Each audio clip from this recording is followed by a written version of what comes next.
नमस्कार.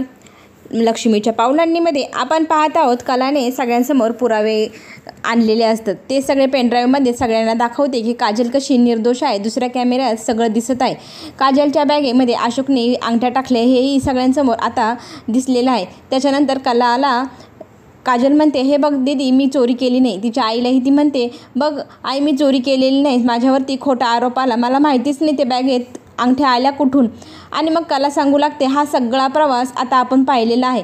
आता पुढेही काही गोष्टी आपल्याला लवकरच पाहायला मिळणार. रोहिणीला भीती वाटते. रोहिणीला असं वाटत असतं, आता ही माझीही वाट लावते की काय, माझ्या विरुद्ध हिच्याकडे काही पुरावे आहे की काय, म्हणून तिला संशय वाटू लागतो. मग ती लगेच सगळ्यांसमोर काहीच बोलत नाही. कला बोलू लागते आणि आबा सगळं काही टकलावून पाहत असतात. आबांना तर विश्वासच बसत नाही. अशोकसारखा प्रामाणिक कामगार आपला असं कसं करू शकतो. मग ते आबा त्यांचा मुलगा श्रीकांतला बोलू लागतात की तूच त्या माणसाला घेऊन आला होतास, तू तर बोलत होतास की तो खूप प्रामाणिक आहे. पण कला म्हणते, हे बघा, ते काहीही असो, त्याला चोरी करायची असते तर त्याने चोरी करून त्याच्या खिशात ते सगळं मालमत्ता नेली असते, पण त्याने ती काजलच्याच बॅगेत का घातली, आता हेच मला शोधायचं आहे. याच्यासाठी मी पोलिसांना बोलवलेलं आहे. रोहिणी या सगळ्यांना विरोध करत असते. आपलं नाव किती प्रतिष्ठित आहे, आपल्या घराण्याची इज्जत सगळं काही खूप मोठं आहे असंही बोलू लागते. तेव्हा आबांना ती समजून सांगत असते की पोलिसांत आता तक्रार नको करायला, असंही ती बोलू लागते. तेव्हा कला म्हणते, माझ्या आईवडिलांची इज्जत मोठी नव्हती का, तुम्ही तुमची इज्जतीचं नाव सांगत आहेत, पोलिसात जायचं नाही म्हणत असतात. आणि माझ्या आईवडिलांना, माझ्या बहिणीला पोलिसात नेलेलं तेव्हा त्यांची इज्जत नव्हती, ते लहान आहे, गरीब आहे म्हणून का, असंही कलाने बोलल्यानंतर सगळ्यांची बोलतीच बंद होती. ती पॉईंटशीर बोलत असते आणि रोहिणी सारखं टाळण्याचा प्रयत्न करत असते की अशोकला पकडू नको, पण कला काही ऐकत नाही. पेनड्राईव्ह काढून ती पोलिसांच्या हातात देते आणि ती म्हणते, अशोकला शोधा आणि त्याला विचारा त्याने बॅगेत हिच्या का अंगठ्या टाकल्या, असं सगळं पोलिसांना ती सांगत असते. आणि आबांना ते थोडं थोडं पटतही असतं. आबा आता विचारात पडले, पोलिसात जायला हवं की नको, पण कला ठाम आहे. कलाला काहीही करून पुढचं काय घडलं हे शोधून काढायचं आहे. आता रोहिणीला, घाबरलेली रोहिणी म्हणते की आपण नको हे सगळं करायला, पण कला ऐकतच नाही.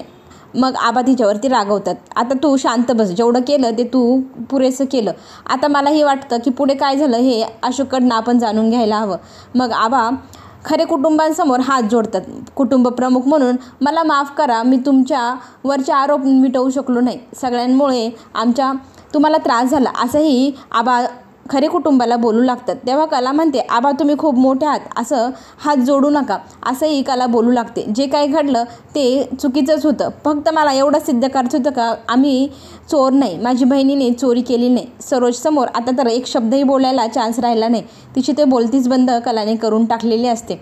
मग आबांसमोर आणखी एक गोष्ट येते. मग आबा बोलू लागतात श्रीकांतला, तू तर खूप मोठ्या मोठ्या आवाजात बोलत होता की हे चोर आहे, आता यांची माफी कोण मागेल. तेव्हा श्रीकांत माफी मागायला तयार नसतात. आणि मग आद्वेकही सगळ्यांच्या समोर खरे कुटुंबाची माफी मागू लागतो. तो म्हणतो, जे काही घडलं आमच्या घरी ते खूप चुकीचं होतं आणि त्याची क्षमा मी तुमच्यासमोर मागतो, असंही तो हात जोडून सगळ्यांसमोर बोलू लागतो. आमच्यामुळे तुम्हाला खरंच खूप त्रास झाला, पोलिसांचे पायरीही चढावी लागली. आणि काजललाही तो बोलू लागतो, काजल सॉरी, खरंच आमच्यामुळे तुला त्रास झाला, मी तुमची बाजू ऐकून घ्यायला हवी होती आणि मीही अर्धवट ऐकत तुमची बाजूच ऐकून घेतली नाही, असं सगळं काही आद्वेक बोलू लागतो. आणि कला हे सगळं ऐकत असते आणि तिलाही जरा बरं वाटत असतं. काजलचीही तो माफी मागतो. काजलही त्यांना म्हणते, तुम्ही माझी माफी मागू नका, मला फक्त एवढंच सांगायचं होतं की मी चोर नाही, आता माझ्या ताईने ते सिद्ध केलेलं आहे. आणि कलाची आई ढसाढसा रडू लागते. जावायला म्हणते, आमच्यासमोर असे हात जोडू नका, आबाजी तुम्ही खूप मोठे आहात, पण आमच्यासमोर असे हात जोडू नका, असंही तो बोलू लागतो.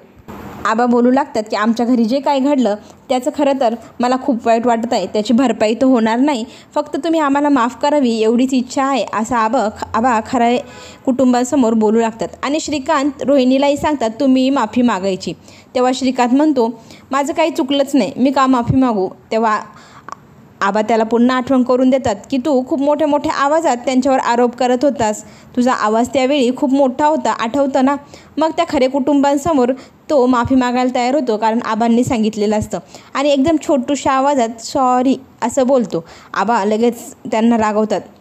माफी ही जरा मोठ्या आवाजात मागायची, एवढ्या छोट्या आवाजात माफी खपवली जाणार नाही. आणि रोहिणीलाही जोरात माफी मागायची असंही सांगू लागतो. मग चिडलेला श्रीकांत त्यांच्याकडे रागाने बघतो आणि सॉरी असं जोरात ओरडतो. खरे कुटुंबात डचकून जातात. इतक्या मोठ्या आवाजात ते बोलत असतात. खरे बाई तर म्हणत असतात माफी नका मागू. पण आबांनी सांगितली म्हणून श्रीकांतने माफी मागितली आणि रागात तावात त्याच्या रूममध्ये तो निघून जातो. इकडे काजलला खूप आनंद होत असतो. ताई, खरंच तू माझ्यावरचा आरोप घालवलास, तुझं खूप आभार असे म्हणत तिच्या गळ्यात ती मिठी मारते. काजलला तिची टोपी कला पुन्हा वापस घालून तिचा सन्मान करते. काजल म्हणते, ताई तू जर नसती तर आज मी सगळ्यांच्या नजरेत चोर असे सिद्ध झाले असते. खरंच ताई, तू होती म्हणूनच माझ्यावरचा हा एवढा मोठा आरोप पुसला गेला. कला म्हणते, मी तुझी ताई आहे, मला तुझ्या डोळ्यात दिसत होतं तू निर्दोष आहे आणि निर्दोषाला अशी दोषी कोणी सिद्ध केलं तर मला ते आवडत नाही. तुला माहिती आहे ना मला तू किती आवडतेस. तुझ्यावरचा आरोप मला कधीच मान्य नव्हता आणि आपण खरा गुन्हेगारही शोधूनच काढू लवकर असं कला जेव्हा बोलते तेव्हा रोहिणीच्या चेहऱ्यावरचे 12च वाजलेले असतात. ती विचार करते, अशोक जर सापडला तर मीही नक्कीच सापडले जाणार. आता अशोकचा बंदोबस्त करायला हवा असं ती मनातल्या मनात ठरवू लागते. मग सगळं काही झाल्यानंतर सगळेजण आपापल्या खोलीत निघून जातात. इकडे कलाच्या मोठ्या बहिणीला खूप राग येतो. ही कला नेहमीच पुढे करते. नयना त्यावरती चिडत असते. हिला काही काम नाही, सगळ्यांसमोर तिला मान मिरवायचा असतो आणि त्या काजलला आमच्या इथे यायचीच गरज काय होती. हे सगळं रामायण महाभारत घडलंच नसतं. आधीच मी इतकी टेन्शनमध्ये आहे आणि या घरामध्ये कला सोडून बाकी दुसरं काही घडतच नाही. या गोष्टीने नयनाचा संताप होत असतो आणि तिच्याच बहिणींवरती ती रागवलेली असते. तिला तिच्या दोन्ही बहिणी अजिबात आवडत नाही. त्यांचा मोठेपणा घरभर मिरवत त्या फिरताय म्हटल्यानंतर तर नयनाची जळफळाट झालेला आहे. आधीच नयना म्हणते, मला आता काहीतरी करावंच लागेल. राहुलला काही करून माझ्या जाळ्यात ओढावंच लागेल. म्हणून आता तिला एक युक्ती सुचत आहे. ती आता म्हणते, आता या राहुलला मी बघच रात्री कशी माझ्या जाळ्यात खेचते, त्याचाही मी बंदोबस्त करते. जर मला या घरात टिकून राहायचं असेल तर राहुलला माझ्या मुठीत घ्यावं लागेल असंही नयना विचार करू लागते आणि ती आता एक नवीनच प्लॅन तयार करते राहुलला तिच्या जाळ्यात खेचण्याचा. ती लवकरच सगळ्यांसमोर करूनही दाखवेल. इकडे कला आद्वेक समोर जाते. तुला माझ्याशी काही बोलायचं आहे का? आद्वेक खूप विचारात असतो. त्याला त्याच्या केलेल्या गुन्ह्याची कबुली देताच येत नाही. त्याला खूप वाईट वाटत असतं. तो नजर फिरवत असतो.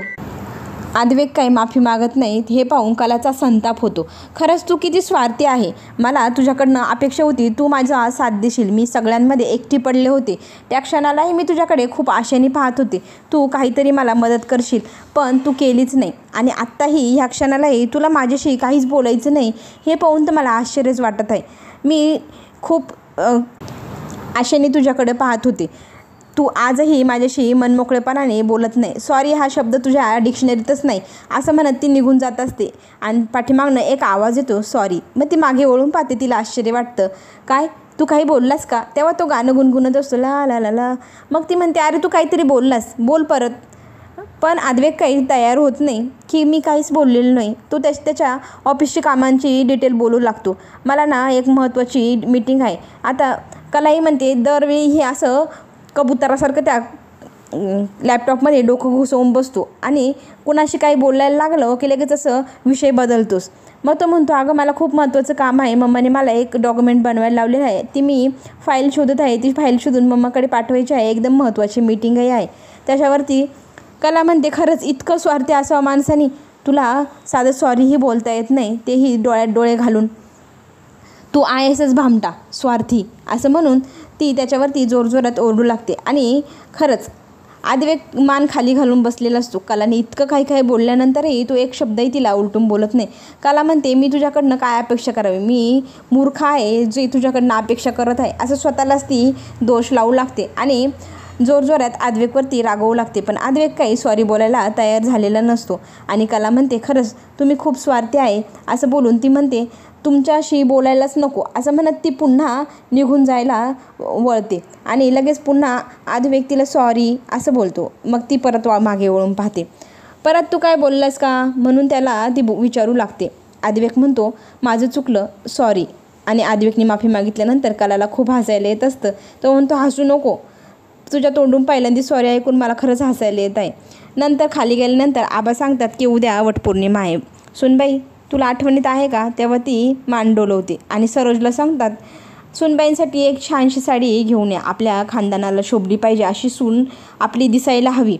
तेव्हा सरोज म्हणते, मला तर मान्यच नाही, हिने माझ्या मुलासाठी उपवास करावा, मी हिला सून मानत नाही, माझा मुलगा हिला बायको मानत नाही, काय गरज आहे. तेव्हा आबा चिडतात, ही घरातली सुवासिनी आहे, सुवासिनीचा असा अपमान झालेला मला सहन होणार नाही. गुपचूप मुकाट्याने जे काम सांगितले ते करायचं. मग सरोज मान डोलावून होकार देते. पुढे आपल्याला असंही पाहायला मिळेल की आद्वेकला खोकला येत असतो. मग ती किचनमध्ये जाते.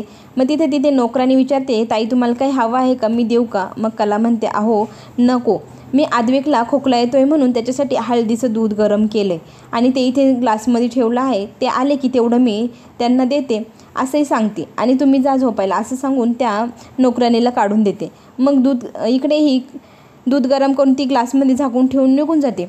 आणि नैनाला एक युक्ती सुचलेली असते. तिला तिचा नवरा तिच्या मुठीत घ्यायचा आहे. मग तिने दूध गरम केलेलं असतं. त्याच गरम केलेल्या दुधामध्ये तिने आता एक युक्ती काढली आहे, पावडर टाकायची. पण तिला नेमकाच फोन येतो. फोनवर बोलते, परत फोनवर बोलून झाल्यानंतर त्या दूधमध्ये पावडर घालते, मिक्स करते आणि पुन्हा तिला फोन येतो. मग ती फोनवर बोलायला बाहेर जाते आणि तो ग्लास तिथे तसाच राहून जातो. नोकरांनीने आद्वेकला सांगितलेलं असतं की कलाताईंनी तुमच्यासाठी दूध ठेवलं आहे, तेवढं पिऊनच तुम्ही वरती जा. आणि आद्वेकही काहीही पाहत नाही. ते ग्लास उचलतो, तोंडाला लावतो, तो पिऊन तो वरती जायला निघून जातो. इकडे नैना वापस येते. नैना बघते, इथे तर मी ग्लास ठेवला होता, तो ग्लासच नाही. मग तिला एका कोपऱ्यात पुन्हा तो ग्लास दिसतो.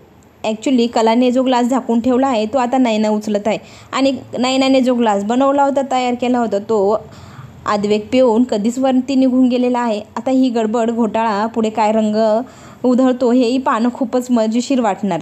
वरती गेल्यानंतर झिंगलेला दिसतोय आद्वेक. आता कलाला प्रश्न पडला, हा असा का करतोय. आणि ती थोडासा डाऊटही घेते, नक्कीच याने दारू पिलेली असावी बहुतेक, इतकं झिंगलेलं डोळेही कसे दिसत आहे.